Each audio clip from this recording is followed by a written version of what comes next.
Permítame, por favor, Cámara de Mujeres Empresarias de Bolivia, filial Santa Cruz, y tiene su departamento autónomo, Cámara de Mujeres Empresarias de Bolivia, Responsabilidad Social. Agradezco a la fundadora de este departamento, Mónica Loce, quien ha hecho enamorarme y que corra por mis venas el amor a la responsabilidad social empresarial. Bueno, nos ha tocado hablar sobre la responsabilidad social empresarial y su impacto en la inclusión de género en el ámbito empresarial. ¿Cómo hacemos para ir avanzando?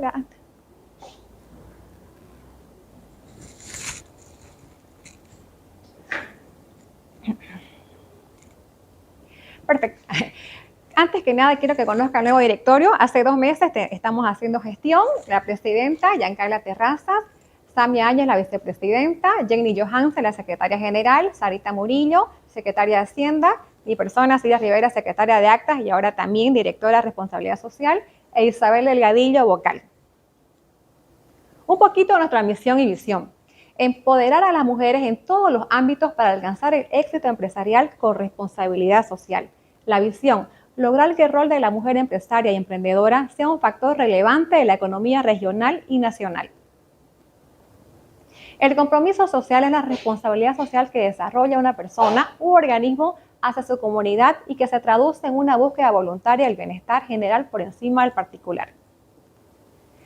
La responsabilidad social empresarial no solo implica cumplir con las obligaciones legales y contribuir al desarrollo económico, sino también actuar de manera ética y transparente, que refleje el respeto por las personas, la comunidad y el medio ambiente. En este sentido, la RSE puede tener un impacto significativo en la inclusión de género, ya que promueve la igualdad de oportunidades y el empoderamiento de las mujeres en todo su ámbito de la organización.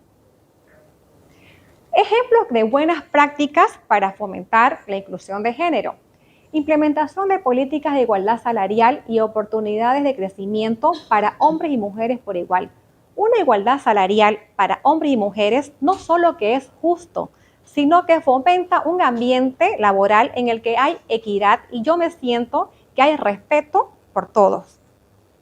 Fomento de la diversidad en la contratación y promoción de personal, asegurando la representación equitativa de género. Definitivamente esto es crucial para una RSE. Creación de programas de capacitación y desarrollo profesional dirigido específicamente a mujeres para potenciar sus habilidades y capacidades. Aquí le comento lo lindo que buscando Google hace capacitaciones para su operaria en las que fomenta sus habilidades digitales y de liderazgo. Y esto hace el crecimiento profesional de la mujer. Imagínense que varias empresas repliquemos esto, que reforcemos las habilidades no solo digital, creativa, y esto hace que yo me empodere como mujer profesional. Creación de programas de capacitación y desarrollo, haz lo que ya dijimos, ¿no? ¿O no? Sí, colaboración con organizaciones y proyectos que promuevan la igualdad de género y el empoderamiento de las mujeres en la sociedad. ¿Saben ustedes que ya hay bastantes fundaciones y ONGs a nivel global que reciben apoyo de empresas para las capacitaciones? Quizás ustedes han escuchado, ¿no? Fomentan para emprendedurismo, que la mujer pueda emprender, pueda capacitarse. Y esto sería lindo que varias empresas apoyen a fundaciones y ONG que están trabajando en liderar a la mujer.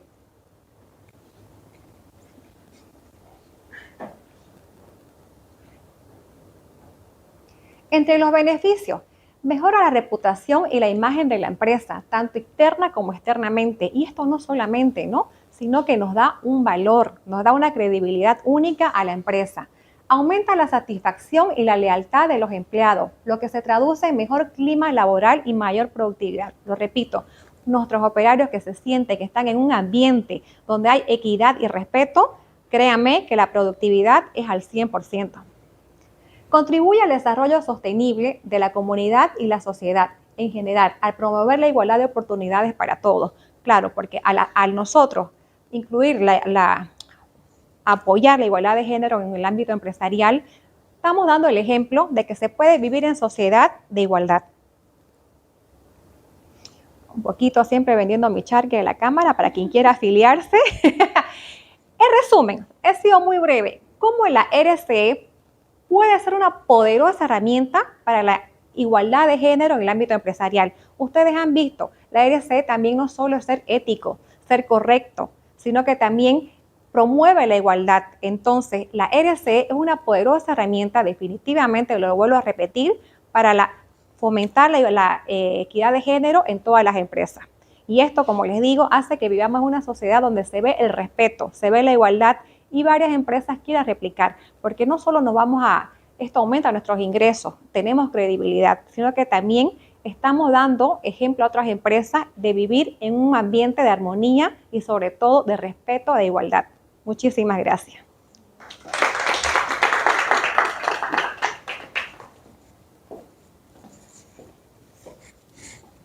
Antes de continuar, me pidieron que en este momento tengo que presentar, Marianela trabaja con nosotros, es la coordinadora de investigación, como ya lo mencionábamos. Marianela Díaz Carrasco realizó su estancia postdoctoral en el Centro de Investigaciones sobre América Latina y el Caribe de UNAM. Es doctora en Investigación de Ciencias Sociales por la Flaxo, México, y también es magíster en Antropología y Desarrollo por la Universidad de Chile, magíster en Gerencia de Proyectos para el Desarrollo por la Universidad Andina Simón Bolívar, es investigadora docente universitaria en pregrado y posgrado. Entre sus líneas de investigación están los derechos de las mujeres en diversos ámbitos. Actualmente es coordinadora de investigación de la Universidad de Santa Cruz. Dejamos a Marianela a cargo de esta charla con el tema responsabilidad social empresarial con enfoque de género. Gracias. Gracias. Adelante. Gracias. Y a mí me encanta que sean pocas porque creo que estos espacios tienen que ser de calidad y no de enunciación, porque es parte de un discurso también progresista que se vuelve mainstream, ¿no? Todo el mundo habla de medio ambiente, de género, pero pocos encarnan eso. Entonces, como encarnamos, yo me llamo Marianela Díaz, tengo una niña de 8 años, las que son empresarias o líderes mujeres concilian con las niñas, ¿no? Y escriben, como dicen en Occidente, con las guaguas, con los pequeños. Sabemos lo que es hacer empresa y trabajar desde el cuerpo, ¿no? Y es el primer punto para pensar responsabilidad social empresarial, porque es problematizar nuestra propia experiencia, ¿no? Primero voy a tratar de hacer unos inputs teóricos, pero quiero desmitificar, la teoría no se separa de la práctica. Quien escucha diseño universal hace una ciudad con un resbalín y un carrusel para niños en silla de ruedas. Quien nunca leyó sobre diseño universal no lo va a hacer. Es decir, lo que leemos y las palabras y los términos impactan en nuestras prácticas.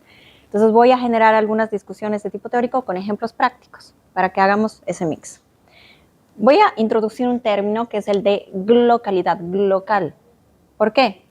Porque justamente responsabilidad social empresarial nos desafía a pensar de lo local a lo global. Lo local, el problema, hablábamos de dónde está inserta tu universidad, tu empresa, el barrio, sus características, las problemáticas de género concretas del territorio, pero ver cómo eso es un problema a nivel mundial, porque las brechas de género se parecen en indicadores a nivel global, ¿no? Tenemos justamente una distancia en acceso salarial equitativo o aún desafíos en mandos de liderazgo. Hay cada vez más mujeres en mandos medios, pero menos en roles de liderazgo, así que también es de resaltar tener acá una vicerrectora. El gran desafío es justamente por qué las mujeres no están en esos espacios de liderazgo. Tiene que ver mucho por la imposibilidad de conciliación y por el exceso de demostración en la ponderación de capacidades. Es decir, una mujer con doctorado y un hombre con doctorado se le va a exigir más evaluaciones y más pruebas, y más si es joven, por ejemplo. Entonces ahí se cruzan elementos. Entonces, el objetivo 5 de la Agenda de Desarrollo de ese 2030, ¿no? Los Objetivos de Desarrollo 2030, marcan una agenda global que tenemos que saber leer territorialmente. Y estamos hablando de responsabilidad social empresarial con este horizonte más amplio, que nos hace pensar qué paso damos para que juntos demos pasos para alcanzar este objetivo. Las metas de desarrollo tienen que ser leídas con contextualización. No podemos hacer una receta que homogenice todo, pero sí hay puntos de convergencia. A todas las mujeres nos aprieta un poco el tema de la conciliación, a todas nos ha apretado un poco el tema de la historia de la formación de nuestras madres, que es bastante distinta a la historia de nuestras madres, nuestras abuelas, y el cómo hacemos empresa tiene que ver también con estas trayectorias, y el leer y el hacer mentoría a otras mujeres también. Inclusive tenemos incorporados estereotipos de género desde la casa, que a pesar de que queremos llevar a una forma de gerencia distinta, nos traiciona el estereotipo que hemos normalizado en nuestra práctica. Entonces, esta escala hace que pensemos unas agendas leyendo las experiencias que se están trabajando a nivel internacional en la región y en el mundo. Entre algunos datos está que justamente los indicadores plantean, ¿no?, que en la región de 17.217.911 pequeñas y medianas empresas, más o menos la mitad están dirigidas por mujeres, ¿no? En este sentido, no solamente somos la mitad de la población, sino que hemos puesto un pie bastante claro cada vez más, especialmente en pequeños y medianos emprendimientos, ¿sí? Pero para esto, ¿cómo leemos estos datos con el llamado enfoque de género que todo el mundo plantea como un enfoque? Y voy a hacer una metáfora, la metáfora de una sala oscura cuando se enciende una lámpara y nos focalizamos, ¿no? El enfoque de género es leer las cosas a través de las desigualdades que son explicadas por el hecho de ser mujeres, ¿no? Es decir, hay varias desigualdades. Las desigualdades territoriales, la geopolítica del espacio. No es lo mismo vivir en el centro de la ciudad que vivir en una ladera. Las desigualdades en términos étnicos raciales. No es lo mismo ser una mujer negra en Colombia, inclusive públicamente digo, nunca más me aliso el pelo, por si acaso los rizos son naturales. Porque, por ejemplo, en esos países a las que tienen pelo rizado les dicen pelo malo, porque las denuncia tener una raíz afrodescendiente. Si yo voy a enorgullecerme de la mujer que soy una mujer negra y doy el noticiero con el pelo rizo. Entonces hay desigualdades también corporales, hay desigualdades generacionales. Somos una sociedad adultocéntrica y somos una sociedad que también tiene espacios de miradas distintas a las mujeres adultas mayores, ¿no? Entonces el enfoque de género es un cuestionamiento sistemático, ¿no?, para solucionar desequilibrios. Y los desequilibrios tienen nombre y apellido y están situados en espacios específicos. No es lo mismo un desequilibrio en una empresa a gran escala que un desequilibrio en un sector rural, un pequeño emprendimiento en un sector rural. Y no es lo mismo el desequilibrio que tengamos entre las mujeres que hemos tenido la posibilidad de estudiar y las que no lo han tenido. También el enfoque de género tiene que ver con estructuras sociales. ¿Qué es la estructura? Y ahí voy a hacer una metáfora. Es un recipiente, la estructura, y la agencia, las manzanas. ¿Qué quiere decir? Nosotros vivimos en el país que vivimos. Hay reglas del juego, favorables y desfavorables. Las condiciones económicas, sociales operan como obstáculos a veces para la igualdad. Pero las pequeñas manzanas somos como cada uno de nosotros y tenemos capacidad de agencia. ¿Qué quiere decir capacidad de agencia? Capacidad de acción para interpelar esas estructuras, ¿no? Es decir, si la ley no da condiciones para generar igualdad concreta, yo como emprendedora puedo trabajarlas desde mi emprendimiento para hacer pequeños cambios. Y esos cambios sumados en equipo, articulados, como la Camebol, como otros espacios, ya dejan una huella que marca esas brechas de desigualdad. Entonces hay cadenas de valor en el enfoque de género que son tangibles, que tocamos, que vemos, y otras intangibles, que inclusive tiene que ver con la autoestima de las mujeres, ¿no? El tema de la autoestima de las mujeres es creer en las capacidades de liderazgo. Ahí nos llevan mucha más ventaja las mujeres más jóvenes, ¿no? Porque las que tenemos más años, mientras más años, la autoestima ha sido mermada como, ¿para qué tú vas a ir a la escuela? O sea, estaba cuestionada inclusive hasta ese punto. Ahora nuestros estudiantes están haciendo maestría, pero de pronto tiene que ver con, soy mamá, ¿quién deja de trabajar o no? Y a veces esos son los espacios que aprietan en la desigualdad. Entonces vamos a entender estas cadenas de valor explicando el concepto de sororidad, las mentorías y espacios de coaprendizaje entre mujeres, el sostenimiento mutuo, y el networking como desde un nuevo término que voy a incorporar, que es la interseccionalidad, y enseguida lo explico, ¿de acuerdo?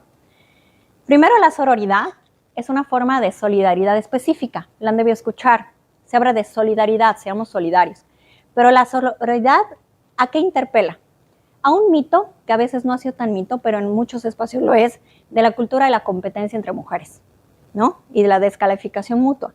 Ante esa cultura que se ha asumido como normal, las mujeres que nos encontramos y trabajamos juntas decimos no. Hacer empresa, generar emprendimiento, trabajar con responsabilidad social empresarial implica ser capaz de aprender de la otra persona, ser capaz de valorar y visibilizar, que no se esconda, que se sepa, ponerlo en mis redes, en los medios, las capacidades que tiene el emprendimiento de la otra, el valor que tiene la otra, y no verla como competencia. Entonces, la sororidad implica esta atención mutua en focalizar y en ser mentoras entre nosotros de forma activa y ver potencialidades específicas. ¿Qué excelente diseño de marca tiene? ¿Qué usa materiales orgánicos, ecoamigables, ¿no? Ella tiene diseños creativos que articulan medio ambiente con esto y yo lo visibilizo. y te apoyo y te enseño. Tengo una información que tú no la tienes, te la comparto. Te la digo, te doy los tips para que algo funcione. O sea, la sororidad tiene que ser concreta en estos espacios y en programas de responsabilidad social empresarial transferimos capacidades y experiencias de mujer a mujer en términos técnicos, en términos de acceso a información, en términos de circulación de datos, para que no sean saberes exclusivos, ¿no? Que nos diferencien a unas de otras. Perdón. Este ejemplo a mí me encanta, lo he usado antes. Es una empresa colombiana que nace por una propuesta de estudiantes en la Universidad de los Andes. Crepes and Waffles es una franquicia. Además es deliciosa. Que incorpora vínculo de categorías. Mujer, mujer madre cabeza de familia, era en zonas específicamente desfavorecidas. ¿Con quiénes trabaja? La mayoría de las personas que contrata, más de un tercio, son mujeres solas cabezas de familia. Y ahí desde ¿qué hacen? Con esa medida hacen pedagogía social. ¿Qué es pedagogía social? Que la gente aprende tus prácticas. Tú no generas un discurso de responsabilidad social empresarial, sino tus prácticas enseñan. Yo estaba en México con mi hija y le decía, te presento una heroína. Y me mira, ¿no? Cuéntele de su historia. Es mamá, ¿verdad? Sí, y mamá, ¿y cuántos hijos cría? Y los cría sola. Y es difícil. Y empezó a hablar y mi hija la miraba. O sea, pedagogía social son las prácticas de la empresa que dan un mensaje a la sociedad como sinónimo de cambio. Entonces, Crepes and Waffles, justamente, y lo interesante es que no tenían una política de responsabilidad social con enfoque de género, que normalizaron la igualdad como una marca de la empresa, y ahora tienen una franquicia amplia. Y en la pandemia tomaron medidas interesantes como esta. Con esta, antes debía escuchar Mujer al Volante, ¿y qué le sigue? ¿Qué dice la gente? Pero miren, tiene que ver mucho con la pedagogía social de los estereotipos. Cuando una es niña, a una le pasan la muñeca, no te pasan un auto. Entonces tus habilidades de conducción son mutiladas desde que eres pequeña, ¿no? Entonces ven a menos niñas haciendo, ¿no? que a un niño agarrando a un bebé. Entonces los hombres crecen desconociendo el sentido corporal del apego, del cuidado, y las mujeres crecen pensando que no deben conducir y a los 30, o como yo que choqué el coche a los 22, ¿no? Pero básicamente son estereotipos aprendidos que se normalizan como capacidades naturales y en realidad son construcciones socioculturales, ¿no? En este sentido, esta medida de responsabilidad social empresarial tiene un impacto medioambiental porque son motos eléctricas. Todas las conductoras son mujeres y también cuidan a las cuidadoras. Ellas son mujeres cuidadoras, ¿no? Y a la vez están cuidando a las personas con todas las medidas de bioseguridad y cuidan porque tienen todos sus implementos para cuidar, para dar valor, ¿no? Entonces, la responsabilidad social empresarial tiene que tener medidas que se tocan. Por eso también son tangibles, no solo enunciativas, ¿sí? En ese sentido, hay una norma de referencia, la ISO 26.000, y da un vínculo, una mención en relación a los derechos humanos, ¿no? Que debe haber justicia en las empresas, pero hay una pequeña diferencia. La ISO habla de una relación con el desarrollo sostenible, pero enfocada a las organizaciones. Pero por otro lado, hay un concepto que tenemos que sumar, que es el de sostenibilidad, porque la sostenibilidad tiene que ver con eliminar pobreza, trabajar por la justicia social, pensar en salud para todos. Y ahí voy a hacer una relación porque en diálogo con los ODS 2030 se crea un brochure de indicadores, de objetivos para que Naciones Unidas motive a las empresas. Hay una articulación que se llama Pacto Global, pero más allá de estar o no en el Pacto Global, una empresa decide aplicar o no los principios de ese brochure para ser una empresa a favor de los ODS. Y en ese sentido dice tratar a todos los hombres y mujeres de forma equitativa en el trabajo, respetar y defender los derechos humanos y la no discriminación. Entonces, desde ahí hay que pensar en que esta guía, lo pongo ahí solo como de referencia, básicamente es como un viaje institucional que nos permite pensar en que hay medidas sostenibles. Y es importante pensar la sostenibilidad de nuestras medidas porque simplemente si no son hitos y acciones progresistas para cumplir un mainstream, ¿no? Es como, pues todos tenemos que ser igualitarios, hagamos un taller o algo, que los talleres tienen impacto, pero en la medida que veamos eco en nuestras prácticas, ¿sí? Y en nuestros procesos de gestión. Ahora, voy a poner algunos conceptos para debatir, no debatirlos, sino contarles que hay debate y cuándo tomarlos en cuenta y de qué manera. Por un lado está la responsabilidad social empresarial con enfoque de neutralidad del género, que quiere decir yo analizo la ponderación de capacidades por igual y doy oportunidades igualitarias a hombres y mujeres. Ese es uno. Pero ahí hay un peligro. El peligro está en no leer problemas de brechas específicas. Y para eso se trabaja en relación a acciones afirmativas. ¿Qué es la acción afirmativa? Tener una medida, por ejemplo, decir, voy a contratar a mujeres con discapacidad. Porque a ellas nadie les da espacio a pesar de que hay una ley en el país que dice que determinado porcentaje de los empleados debe ser, no se cumple. ¿No? El porcentaje ahí. ¿Sí? Por otra parte, hay elementos enunciativos, ¿no? Todas deben ser accesibles en infraestructuras, ¿no? Entonces, la acción afirmativa es pensar, quiero analizar en base a datos qué sector de mi población y de mi entorno tiene una brecha diferente a la que no podemos leer con la homogeneidad de la estandarización de las mujeres. Porque entre nosotros hay diferencias de oportunidades y de condiciones corporales, en fin. O pensar, madres, como en el caso de Crepes and Waffles, cabeza de familia, ¿sí?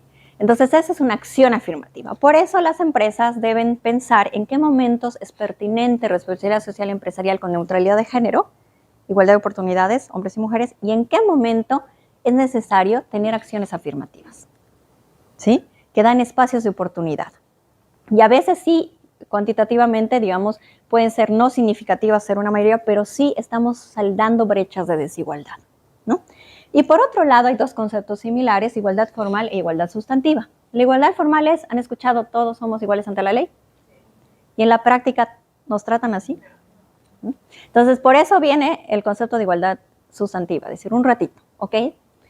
La ley suena muy bonita y a veces el estatuto de la empresa también puede sonar muy bonito.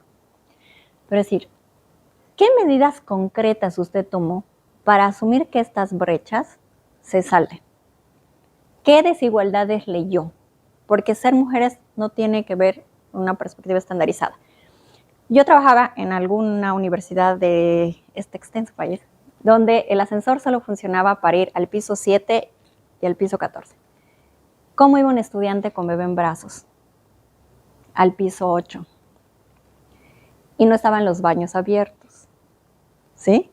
Entonces, bueno, decir qué condiciones se da concretas, y la imagen dice más que lo que yo puedo decir, para pensar que la desigualdad o la igualdad no es un término homogéneo, que hay que pensar desde la igualdad sustantiva y desde la acción afirmativa también, ¿sí? Hay otro concepto que voy a cruzar y que tiene cuerpo también, ¿no? Como ven, los conceptos ya los llegamos a tocar y eso es lo importante. Este es un concepto que me encanta, yo trabajo mucho desde este enfoque, que es el de interseccionalidad, que lo inicia una abogada que se llama Kimberly Crenshaw, que es estadounidense, que justamente hace el análisis de una empresa automotriz y dice, alguien argumenta y dice, no hay igualdad de oportunidades para las mujeres. Le dice, no, sí las hay. No hay igualdad de oportunidades para los afrodescendientes. No, sí las hay. Cuando analiza, claro, las mujeres, digamos que no eran afrodescendientes, tenían trabajo, pero ocupaban roles de secretariado. Y las afrodescendientes sí tenían trabajo, pero solo ocupaban espacios en el sector obrero. Entonces no se entendía por qué las afrodescendientes no ocupaban espacios de oficina y por qué las mujeres secretarias no tenían espacios de liderazgo. Entonces dice, hay algo que no están conectando, que es el cómo se combinan categorías que hacen que tengamos que pensar un poquito de esta manera. Cómo ser mujer no debe pensarse como una categoría de gueto, como algo aparte, sino articular otros elementos. La discapacidad, la edad, ser adulta, adulta mayor, ser joven, ¿no?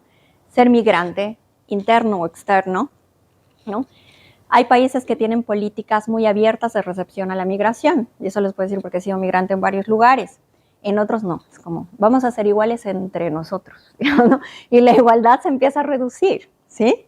Entonces, justamente la interseccionalidad nos hace pensar cómo estas categorías se intersectan, pero territorialmente. No es lo mismo pensar la interseccionalidad en un espacio como Santa Cruz, que integra tanta diversidad además, ¿no? Regional, que en otros espacios que tienden más a la homogeneidad, ¿no? Entonces tienen una historia y un territorio, ¿sí? Acá un ejemplo, Starbucks en México, después de la pandemia igual generó espacios para adultos mayores. ahí tenían un énfasis igualitario, de igualdad de oportunidades, ¿no? No de acción afirmativa en torno a mujeres, pero el solo hecho de recabar esta edad era una medida concreta en términos generacionales, porque ahí puedo decir, priorizo jóvenes, porque ser joven también es una condición, las que son jóvenes, el clásico 20 años de experiencia para un cargo, ¿no?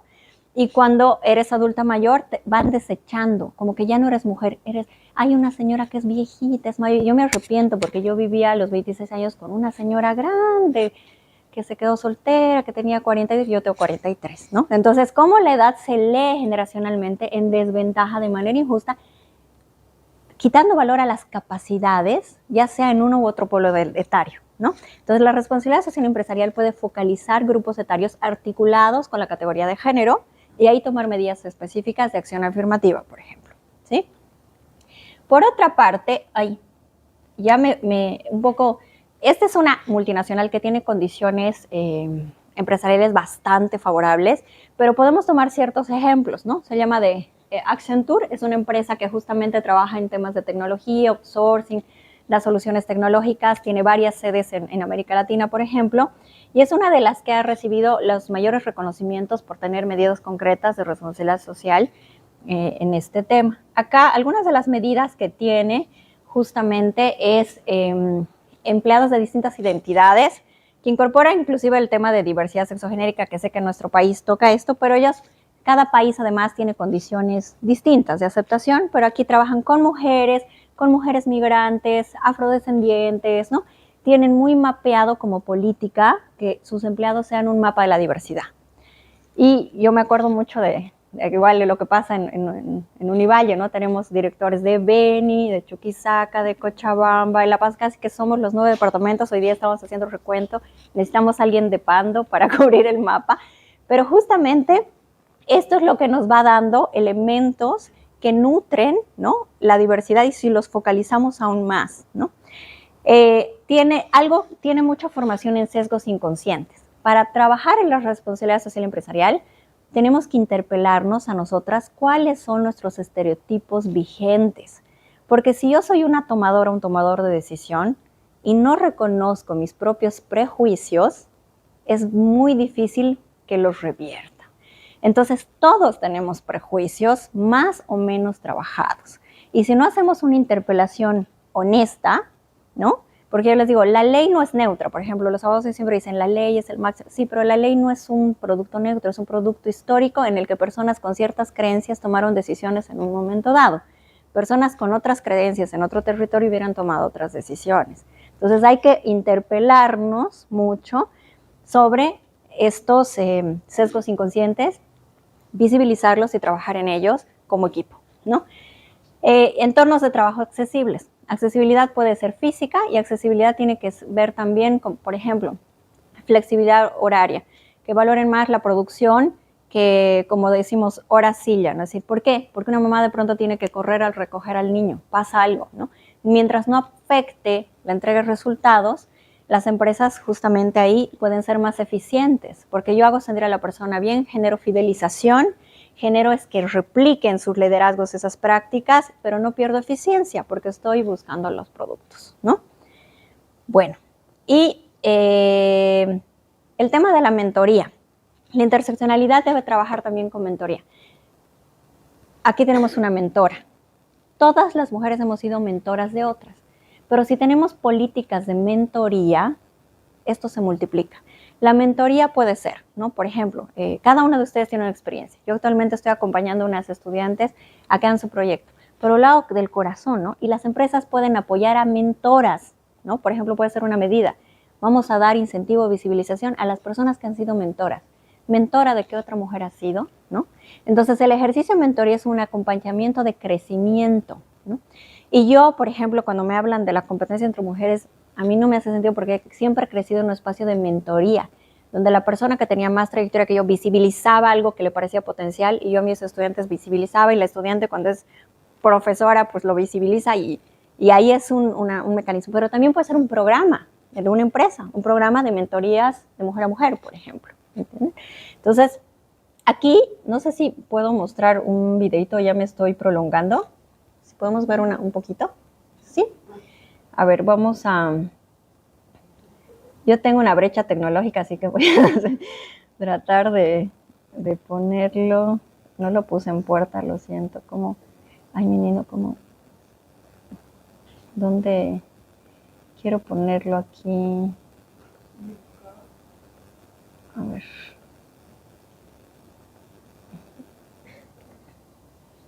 ¿Será que es este?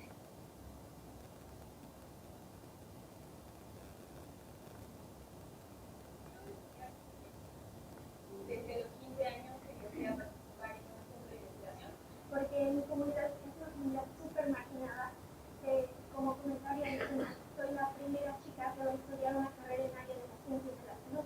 Yo la estaba de México, estudiando mecatrónica para ayudar a estudiar a la gente en un proyecto que no sea solo para mí, sino para los demás.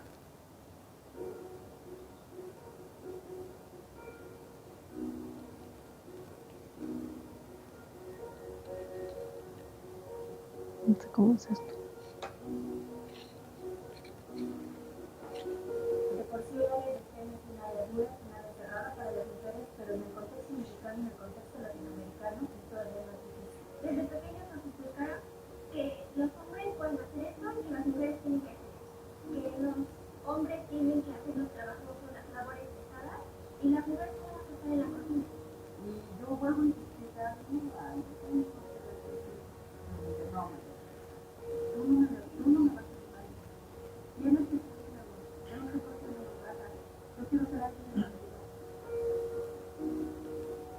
No se escucha muy bien, ¿no? Hola, mi nombre es Paulina, quiero estudiar física y mi sueño es ir al espacio. Claro. Mujeres Líderes en Destino es una red de mujeres profesionistas en áreas de ciencia, tecnología, ingeniería y matemáticas. Es un programa integral de mentoría que busca preparar a chicas de preparatoria para que sean futuras líderes en el ámbito profesional en el que se desarrollan, pero que a la vez Sí, no se escucha más, pero si no lo sintetizo, ¿es ahí? Ya, sí está al máximo, les explico.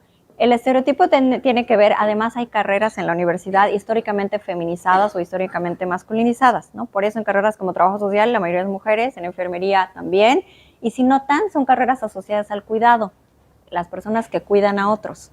Y tiene que ver con extender las capacidades que se han asumido normales o naturalizadas, digamos, de hombres y mujeres al espacio público y a la formación. En ese sentido, este programa básicamente recupera los datos de la UNESCO que enseguida aparecen, que en el mundo las mujeres representan solo el 35% de quienes cursan estudios de enseñanza superior en STEAM, que quiere decir, ¿no?, ciencia, tecnología, ingeniería y matemáticas. Entonces, justamente acá se trata de revertir la presencia de las mujeres en un campo que ha sido históricamente masculino. Esa también es otra forma de establecer, porque a veces los programas de responsabilidad social empresarial, vamos a enseñar tejido, y no es que está mal, yo amo tejer, ¿no? Entonces, así hablo de epistemología, pero luego hago tejido. Inclusive tenía mi mini emprendimiento de cuelleras y enseguida pongo la página 9. Pero además de eso, es importante identificar las áreas que han sido históricamente masculinas y cómo a veces mujeres están luchando por aparecer y visibilizar capacidades que las tienen. Entonces, las mentorías que visibilicen capacidades que no han sido asociadas a las mujeres también es otra forma de establecer programas de responsabilidad social empresarial, ¿sí? Entonces, todo está apoyando como en los datos. Entonces, estamos hablando de mentorías internas dentro de casa, mentorías de cómo las mujeres de casa que tienen cierto nivel de empoderamiento trasladan esas capacidades hacia afuera, y mentorías de mentora a mentora, compartir experiencias entre procesos de mentoría que son espacios de aprendizaje. Si nos ponemos a hablar las docentes de cómo vemos ahora nuestras estudiantes y los espacios, y a la vez pues las personas que están ocupando espacios de poder, cómo pueden apoyar a otras mujeres, yo creo que hay un gran aprendizaje entre mentoras, por ejemplo, ¿no? Bueno, la responsabilidad social asociada a la contención con programas específicos de conciliación laboral familiar. El tema de los cuidados ha sido algo que ha apretado mucho porque la democracia y la conquista progresista de espacios de poder siempre es de las puertas de la casa para afuera. De las puertas de la casa para adentro, la redistribución de la corresponsabilidad del cuidado todavía tiene nombre de mujeres, es una cadena feminizada, sostenida por otras mujeres en la familia o sostenida por el trabajo remunerado. En ese sentido, muchos programas de responsabilidad social empresarial han trabajado este tema. La OIT plantea justamente que el 76% del trabajo de cuidado no remunerado, ¿no?, con un 3,2 más de tiempo dedicado, ha sido dedicado por mujeres más que los hombres. ¿Qué quiere decir eso? Les voy a dar el ejemplo con una pregunta. Yo soy parte del Sistema Nacional de Investigadores de México. Es difícil entrar, pero tengo un colega que hay nivel 1, pero no, primero eres candidato, pero el ser candidato ya te incorpora. Luego viene el 1, 2, 3. Cuando llegas al 3 te dan casi que el triple de tu sueldo. Yo tengo un colega que es boliviano, se llama Hugo José Suárez, que es maravilloso y un investigador de la UNAM, y le decía, Hugo José, ¿lo hubieras logrado si hubieras tenido que cuidar a tus 2 hijas tú? O sea, llevar y... Me dice, híjole, no, me dice. Si no hubiera estado mi pareja, yo no sería SNI 3. ¿Por qué? Ser SNI 3, tienes que publicar 10 papers al año, sacar tantos libros, era una cantidad de congresos. Entonces, la agenda de ese logro tiene que ver con la economía del cuidado, que es pensar que la economía que mide los indicadores empieza en alguien que posibilita la generación de ingresos y eso se construye en el hogar. Y las mujeres exitosas y profesionistas llegan a la casa y gerencian el cuidado o lo hacen directamente. Entonces, eso han sido como los obstáculos concretos y por eso es muy importante. Ahora hay varios países que han optado por las políticas del cuidado del cuido y también empresas que tienen políticas explícitas que concilian trabajo y familia. En ese sentido, hay medidas concretas. Esta vez es un ejemplo local, no sé si sigue funcionando en el Banco Nacional de Bolivia, es una sala de lactancia. Hay universidades también que tienen salas de lactancia, otras tienen guardería, otras tienen espacios de ciertos permisos o combinar tipos de trabajo sin descuidar la productividad y el rendimiento, ¿no? Entonces, son medidas y lo interesante es cuando ya no se dice madre, porque hasta las leyes ponen la cara, binomio madre-niño, ¿no? Yo digo que el Espíritu Santo, ¿no? O sea, la figura de la paternidad responsable que sí existe, no se nombra. Entonces se piensa que hablar de género es algo de mujeres y si notan en los espacios de género hay mujeres hablando con mujeres. Y es muy interesante porque otras desigualdades son problema público generalizado. Las desigualdades geopolíticas, medioambientales, identitarias, generacionales. Solo las desigualdades de género se piensan que es una agenda de mujeres. Es la única desigualdad que no se asume realmente como un problema público que tiene que interpelar a espacio privado, actores públicos y privados. Y eso, si lo notan, hay que poner atención, porque les digo, ¿por qué no les afecta como otras desigualdades? Es una más, igual de importante, pero pareciera una agenda de las mujeres y la mitad de la humanidad necesita corresponsabilidad técnica, gerencial, para poder hacer una transformación, porque tenemos equipos mixtos y no es una competencia en aplastamiento, sino es una acción colaborativa. Pero si no estamos discutiendo juntos estos temas, la colaboración no llega, ni la gestión ni la acción tampoco, ¿no?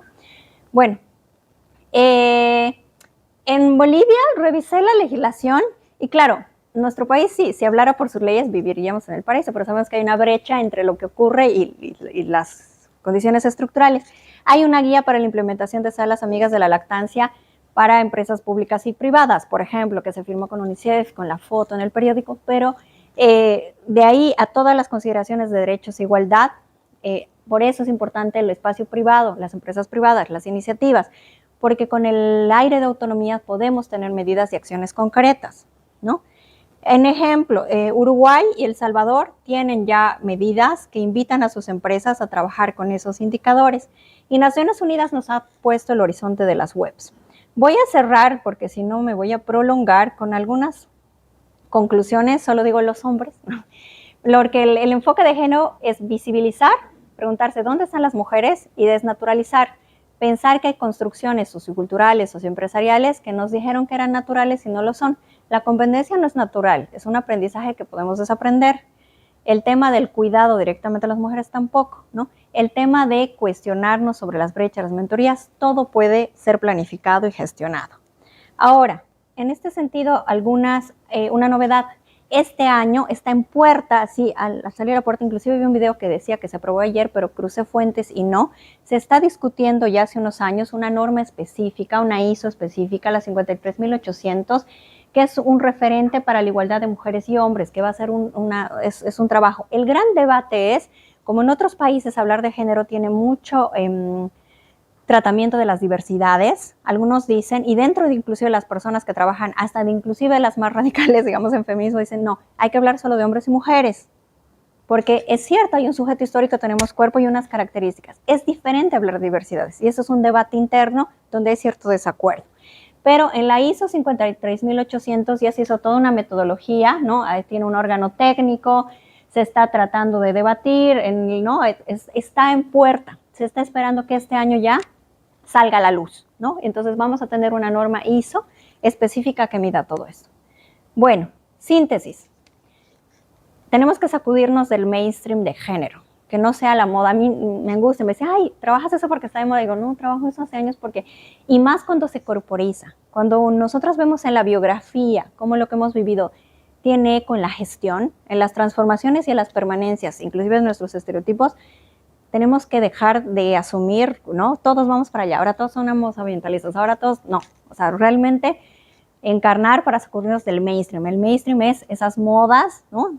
Que dan una técnica y unas recetas, manuales, pero tenemos que dar cuerpo y medidas concretas y preguntarnos cuáles han sido y cómo se han sostenido en el tiempo. El empoderamiento, ojo, cuando el empoderamiento no genera poder. El poder es algo que ya yo cuento con eso y también visibiliza que nadie empieza desde cero. Todas las personas tienen un conocimiento y una experiencia, no somos las que vamos y empoderamos, ¿no? Más bien tenemos que leer qué poder hay, consolidar y entre una ausencia sí empoderar. Pero no asumir que todo es empoderamiento porque todos los sujetos tenemos capacidad, agencia y poder instalado, solo que a veces se ha subvalorado ese poder, ¿no? Networking, que no sea coyuntural. A veces no hacemos una alianza, ¿en qué medida sostenemos esta red estratégica y tenemos acuerdos para justamente conectarnos y hacer visibles nuestros espacios? Y digo monosectorial porque a veces tenemos que leer las diversidades en clave de género, en clave de aprendizajes. A veces nos parecemos mucho quienes estamos en términos de formación, ¿no? Es decir, estamos escuchando a las jóvenes, ¿no? O cómo hay adultas mayores que están haciendo emprendimiento, por ejemplo, ¿no? No dividir género de otras variables, sino preguntarnos cómo estamos entendiendo la especificidad de género con otras categorías. Y ahí, de manera más ambiciosa, empresas que tienen mucho más condiciones o una institucionalidad más grande, y ya se trabaja, si ustedes ponen indicadores interseccionales, Naciones Unidas, el BID, están trabajando eso. Pero la interseccionalidad tiene una historia mucho más linda, inclusive hasta los Rolling Stones le hicieron una canción a Angela Davis, que era una mujer afro que empezó con la lucha interseccional en Estados Unidos, ¿no? Viene desde ahí, tiene una cosa entre musical y política no partidaria, pero de la lucha de las mujeres más interesante, pero luego se vuelve técnica y Naciones Unidas adopta este enfoque de interseccionalidad. Tener cuidado cuándo es pertinente trabajar con neutralidad de género y cuándo es pertinente hacer acciones afirmativas, ¿no? Es decir, igualdad para todos, pero en qué momento, ojo, me voy a focalizar enfoque de género en estas desigualdades concretas y voy a generar oportunidades para saldar esa brecha de desigualdad. Y, ojo, el machismo puede ser femenino también, ¿no? Ahí, pilas con eso, porque no basta que tengamos cuerpo mujer si reproducimos prácticas igualmente machistas, ¿no? A veces pensamos que 50% mujeres y 50% hombres nos garantiza cosas. Si no nos hemos interpelado y hemos reaprendido cosas juntas, podemos reproducir los mismos esquemas en los que se hace crítica. Se puede cruzar con adultocentrismo y se puede cruzar con capacitismo. Adultocentrismo, esta sociedad gobernada por una edad etaria, ¿no? Que defenestra a los más jóvenes y a los adultos mayores. Y capacitismo por cuerpos que asumo que todos son iguales que yo, que caminan y que una persona que tiene discapacidad motora puede ser mucho más lista que nosotros. No tiene discapacidad intelectual, puede ser mucho más brillante que una. Entonces, el capacitismo es mutilar las capacidades a una persona con discapacidad. Pobrecito, está cojito, o sea, pero tiene un cerebro funcionando y es brillante. Yo, por ejemplo, soy una discapacitada en tecnología, ¿no? Aquí saben, el área de tecnología ya me odia porque yo aprieto un botón, me equivoco, ¿no? ¿Me entienden? Todos tenemos algo, pero justamente, es decir, nosotros mutilamos las capacidades a las personas con discapacidad y muchas son mujeres. Entonces, ojo con esas combinaciones. Esas serían mis conclusiones y he tratado de darle cuerpo a la responsabilidad social y empresarial con enfoque de género. Eso. Gracias. Gracias, Marianela. Por favor, si tenemos en la sala sí. algunas preguntas, podemos Dudas. hacer, por favor, Marianela, continúa. Sí. Silvia, por favor. favor, de repente que estemos abiertos a las preguntas o a las consultas o a los comentarios. En comentarios. Me interesa bastante lo de la ISO. No sé si te podría Ujú. ese punto, porque quería sacarle una fotografía. Porque hace como un año y más dentro de la Cámara, Ujú. trabajando en el lado de lo que es violencia de género, junto con la prefectura y la federación, habíamos, o sea, los representantes habíamos visto, o sea, buscar este tipo de certificación que Ujú. necesita ISO. Entonces yo había hablado con Norca preguntándole qué es lo que se podía hacer y me dijo, viene una... Exacto. está por hacer. Entonces, cuando usted nombró eso, o sea, para mí es Ujú. tan importante el contar con esa certificación dentro de las organizaciones e instituciones. Es verdad que a veces hay leyes que sí nos norman, pero Ujú. no lo aplicamos. Claro. No lo aplicamos. Las ISOs igual, de alguna manera, organizaciones, hay un montón de ISOs y no se aplican. Pero Ujú. si es que nosotros promocionamos como entidades, especialmente como entidades empresariales, ahorita viendo el lado empresarial femenino que nos interesa mucho.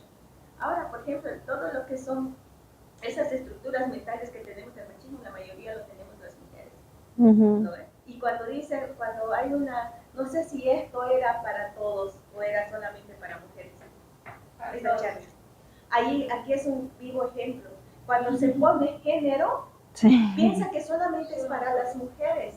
Entonces, ¿dónde empezamos nosotras como mujeres a querer cambiar? ¿No ve? Si es que decimos género, nos incluye solo a nosotros, ¿por qué no invitamos a nuestro padre, a un amigo, a un compañero, a que pueda estar acá? Porque inicia, eso no es un cambio solamente de mujeres, sino de una sociedad, y la sociedad somos hombres y mujeres. Ujú. ¿No ve? Entonces, yo no sé cuánto tiempo, en qué pasos está este punto que es muy importante. No sé si Dijeron que te decía primavera 2024, ¿no? Había un video de una representante justamente de España que decía, sí, se aprobó hoy, 15 de mayo, pero a veces salen esos videos que son fake news, ¿no? Entonces yo crucé información y todavía está en puertas, pero sale este año, o sea, este año es el deadline de compromiso para que se apruebe, ¿no? Porque como le digo, yo hablé con la gerente de Norca y ella dijo que sí, pero nunca supe contigo. No. La verdad es sumamente importante. Muchas gracias.